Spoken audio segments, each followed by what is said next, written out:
Wow. Umot na ka. Unsa may imong gi-LS? I did grab a couple of cans of chicken, olive soup, and some cans of wolf punch. Oh, that make it worse. You're gonna make it worse. Naunsa naman po.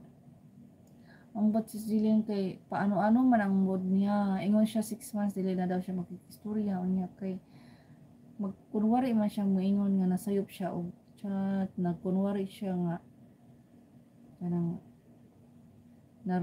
narong send daw siya. Tapos karon na po basta daghan siya kuan si Jillian ingon kalmado na sana ako na 6 months ay salamat. Dugay-dugay pa dili mo communicate kasi napagod na rin ako eh. Tapos biglang nagkamali kunwari natiriring na siya. O si Jillian, ang ano ko na lang sa kanya, huwag mo nang isipin na maging tayo pa. Sinanyo ko na lang. Tsaka hindi ko kailangan ng pagmamahal mo. Ang pagkailangan ko lang magsuporta siya sa mga anak niya. Maging responsable siya. Kaya kanina last ko message sa kanya, kailan ka ba magbayad sa tuition fee ng mga anak mo? Kasi mahirap ang buhay.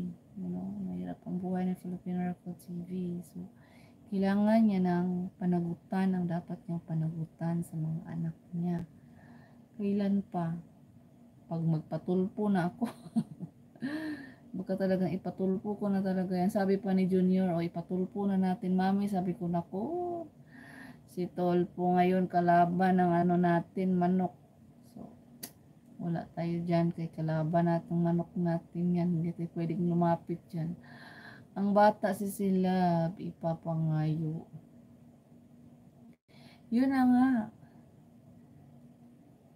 Ang mga bata, hindi naman kinakausap niya. Hindi niya kinakausap si Jillian.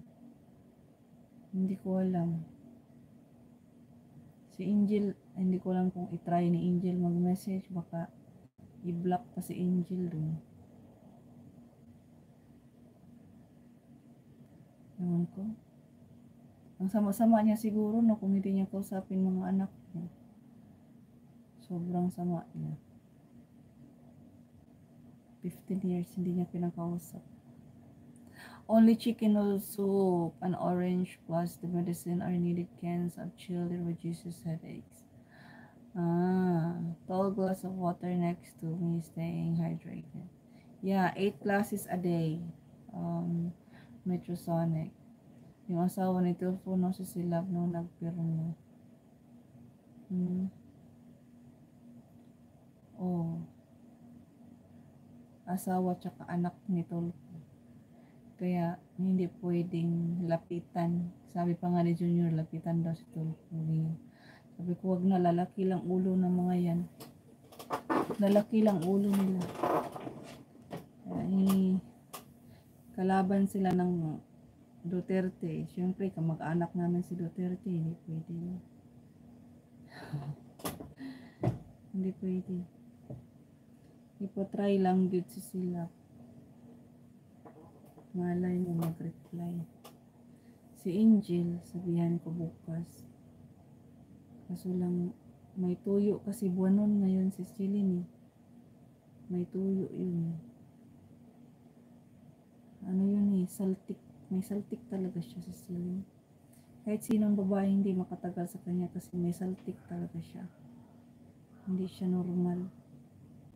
Matalino sana, magaling sa negosyo, pero pagdating sa pamilya, wala siyang ganung yung respeto, yung pagpapahalaga, wala siyang respeto, wala siyang pagpapahalaga bilang isang pamilya. Basta sa kanya may pera siya, yun ang importante sa kanya. Kapag wala mo ipa-chat ang bata, ay ganun. Oo nga no, kasi full moon ngayon eh.